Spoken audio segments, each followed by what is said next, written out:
పిఠాపురంలో పవన్ కళ్యాణ్ గారి పర్యటన 3వ రోజు కూడా కొనసాగుతోంది.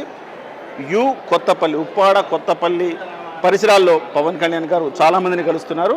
ఇవాళ ఆత్మీయ సమావేశం పేరుతో అనేక మంది, కొన్ని వేల మంది మహిళలతో ఆయన ఇంటరాక్ట్ అయ్యారు. అసలు ఏం మాట్లాడారు, వీళ్ళ అనుభూతి ఏంటి, ఒకసారి తెలుసుకునే ప్రయత్నం చేద్దాం. మీరు చెప్పండి, మీ పేరు చెప్పండి, పవన్ కళ్యాణ్ గారు ఏం చెప్పారు ఇక్కడ? నమస్కారం అండి, నా పేరు వచ్చేసి ముప్పన్ రత్నం, మా పిఠాపురం నియోజకవర్గం టౌను. పవన్ కళ్యాణ్ గారు ఇక్కడ చెప్పవలసింది ఏంటంటే, ఇది నా పుట్టునూరు కింద నేను చేసుకుంటానని చెప్పారు, నేను ఇక్కడే ఉంటానని చెప్పారు. మరి నేను తిరగడానికి చేయడానికి నాకు పర్మిషన్ ఇంకా ఇవ్వలేదని చెప్పారు. మరి మాకు ఎప్పటికీ పర్మిషన్, అన్నకి పర్మిషన్ ఇవ్వాలని, ఆయన మరి మాతో మాట్లాడాలని, మా సమస్యలు తీర్చుకోవాలని, మా సమస్యల మీద ఆయన పోరాటం చేయాలని మేము కోరుకున్నాం. ఆయనే రావాలని మేము కోరుకున్నాం. ఆయన ఎమ్మెల్యేగా మేము చూడాలనుకున్నాం. ఎమ్మెల్యేనే కాదు, సీఎంగా కూడా మేము ఆయన చూడాలనుకున్నాం. 1,00,000 ఓట్లతో మెజార్టీగా గెలిపించాలి. పర్మిషన్ రాకపోవడానికి రీజన్ ఏమైనా కుట్ర జరుగుతుందా? కావాలని ఆయన ఈరోజు 4 రోజులు 2 రోజుల ముందే పర్మిషన్ అప్లై చేసుకున్నా అని చెప్తున్నారు కదా, అయినా రాలేదంటే ఏమైనా కుట్ర ఉందా? కుట్ర ఉందండి. ప్రతిపక్షాల వాళ్ళు, వైసీపీ వాళ్ళు కలిపి భయపడి పవన్ కళ్యాణ్ గారు ఎక్కడ వస్తారో ఎక్కడ గెలిచేస్తారని భయపడి పర్మిషన్ ఇవ్వకుండా అడ్డుకున్నారు. వాళ్ళు ఎన్ని కుయ్యత్తులు చేసినా, ఎన్ని మోసాలు చేసినా పవన్ కళ్యాణ్ గారి మీద పర్మిషన్ వస్తుంది, మీరు చేస్తారు, మేము తిరుగుతాము. ఓకే, అంటే ఇక్కడ పవన్ కళ్యాణ్ గారు ఈరోజు రాజకీయాలు మాట్లాడలేదా? రాజకీయం గురించి ఏం మాట్లాడలేదు. ఓన్లీ ఒక అక్క చెల్లెల గురించి, ఒక తల్లుల గురించి, ఒక అన్నదమ్ముల గురించి మాత్రమే మాట్లాడారు. ఓకే, మా పిఠాపురంలో పవన్ కళ్యాణ్ గారు గెలుస్తారా? ఛాన్స్ ఉందా? ఈరోజు ఇక్కడికి వచ్చారు, ఏంటి మీ అనుభూతి? ఆయన ఆత్మీయ సమావేశం, ఒక అన్నగా ఆయన ఒక అక్క చెల్లెలు అందరికీ ఒక సోదరుడిగా పలకరించడానికి ఆత్మీయ సమావేశం లాగే వచ్చారు. ఓన్లీ రాజకీయ వ్యక్తిగా రాలేదు. ఇంతకుముందు కలిసారా పవన్ కళ్యాణ్ గారిని ఎప్పుడైనా? 2 times కలిసామండి, మొన్న కూడా కలిసాము. ఆయన చాలా బాగా రిసీవ్ చేసుకుంటారు, మహిళలకు చాలా సపోర్ట్ ఇస్తారండి.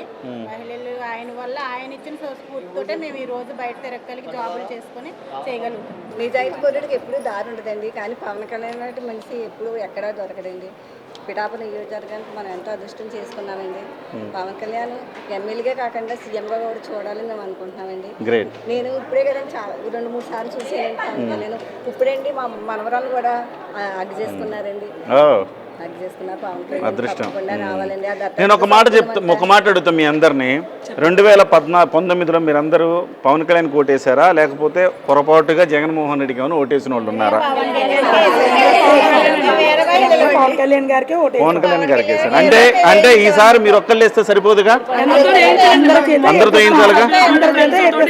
ఇవాళ మీ నియోజకవర్గం దేశవ్యాప్తంగా పాపులర్ అయిపోయింది, ఏంటి మీ ఫీలింగ్? చాలా డెవలప్మెంట్ అవుతుందని చూడలేకపోతున్నారు. ఒక ఆధ్యాత్మిక కేంద్రంగా పవన్ కళ్యాణ్ గారు మార్చిపోతున్నారు. ఓకే, పవన్ కళ్యాణ్ గారు రావడం చాలా అదృష్టం. నాన్న మాట్లాడతావా? చెప్పు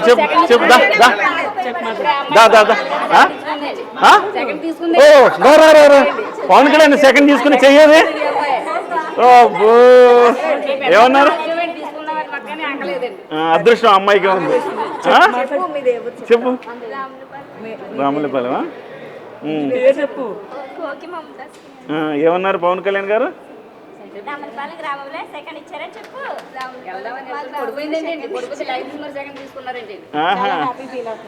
కింద పడ్డావా?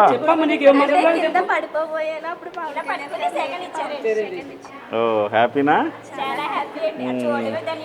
మీ అందరూ పవన్ కళ్యాణ్ ని హీరోగా ఇష్టపడుతున్నారా, రాజకీయ నాయకుడికి ఇష్టపడుతున్నారా? రాజకీయ నాయకుడిగా చూడాలనుకున్నాం, హీరోగా చూడాలనుకున్నాం, మా తమ్ముడిగా, మా అన్నగా, మా సోదరుడిగా చూడాలని ఇంకా కోరుకున్నాం.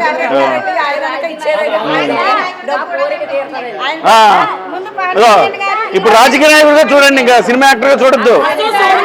ఎందుకంటే మా ఊరికి బలం చెప్పి పేదానికి. Okay, right.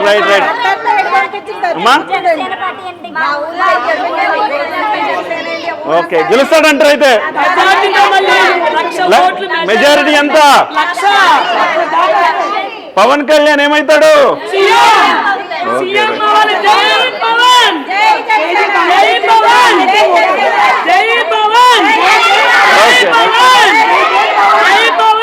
Very good.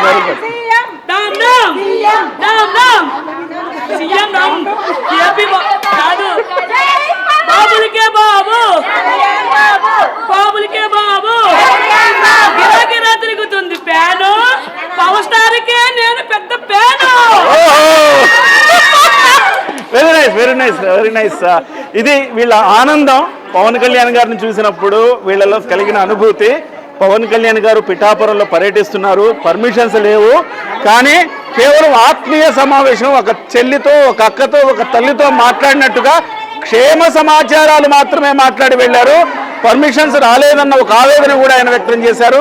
2 రోజుల క్రితం పర్మిషన్ పెట్టుకున్నా ఇప్పటికి రాలేదన్నారు. సో బహుశా ఒక రకమైన ఒక భయం కావచ్చు ప్రభుత్వం అనేది మీరందరూ చెప్తున్నారు.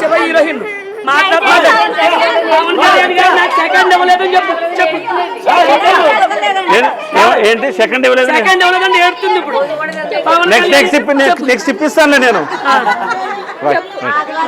మేము పవన్ కళ్యాణ్ గారు ఈరోజు వీర మహిళతో మీటింగ్ ఉందని చెప్పేసి అన్నారు. అలాగే వారాహి యాత్రలో మా దివ్యాంగుల కోసం ఒక క్రేజీ హీరో, ఒక అధినేత ఆయన నేలపై కూర్చొని మాట్లాడడం ఇప్పటికీ కూడా మేము మరవలేకపోతున్నామండి.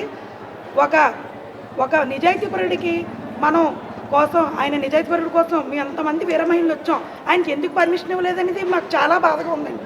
మామూలుగా కాదండి, ఆయన దేవుడండి. చెప్పాలంటే ఆయన ఎవరు ఆపేది లేదు. ఒక 10 మినిట్స్లో కూడా ఆయన తీసుకొస్తారండి పర్మిషన్.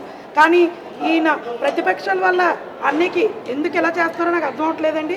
ఆయన లక్ష మెజార్టీ ఓట్లతో ఆయన గెలుస్తారండి.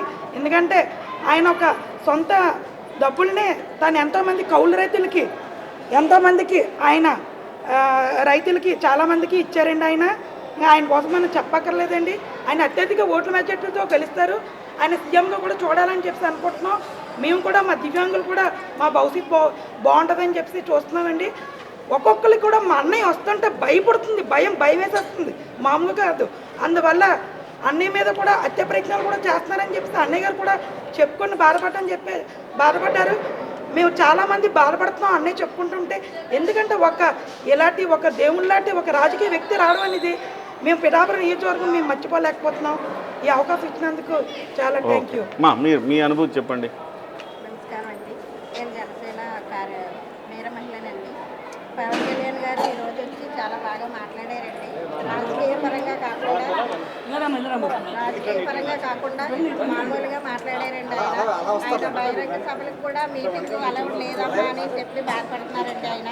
మరి ఆయనకి సభ మీటింగ్ ఎందుకు అలౌడ్ చేయటం లేదు అర్థం కావటం లేదండి. ఆయనకి అలౌడ్ అవ్వాలి, బహిరంగ సభల్లో మీటింగ్ చేయడానికి కూడా పర్మిషన్ రావాలి అనేసి దేవుడిని ప్రార్థిస్తున్నాను. కళ్ళు చెమరుస్తున్నాయి మీకు? ఏంటి ఆనంద బాష్పాలా? ఆయన చూసిన, ఆయన కలిసిన ఆనందం. పవన్ కళ్యాణ్ గారు ఫస్ట్ కలవడం ఆవిడ సంతోషం. చూడాలి అనుకుంటారండి. హ్యాపీనా ఇప్పుడు? చాలా హ్యాపీ. వేస్తారా ఓట్లన్నీ? అందరూ వేస్తారా? మీరు ఎంతమంది చేత ఓట్లు ఇస్తారు? చాలా మంది ఉన్నారండి. చూస్తేనే ఇంత ఆనంద బాష్పాలు వస్తున్నాయి. ఆయన గెలిస్తే ఇంకా చాలా ఉత్సాహం ఎక్కువ అవుతుందండి. ఆయన అక్కడే ఉంటానని అన్నారు కూడానండి. దాని గురించి చాలా హ్యాపీగా ఉన్నదండి మాకు. కాకపోతే పర్మిషన్ రావట్లేదండి. ఎందుకు రావట్లేదు అర్థం కావట్లేదు. ఆయన కూడా అలాగే బాధపడుతున్నారండి. పర్మిషన్ ఎందుకు రావట్లేదు తెలియట్లేదమ్మా, అందుకే నేనేం మాట్లాడలేకపోతున్నానమ్మా. మీ బాధ్యత. పర్లేదులేండి, ఆయన వచ్చి మిమ్మల్ని కలిసారు చాలు కదా.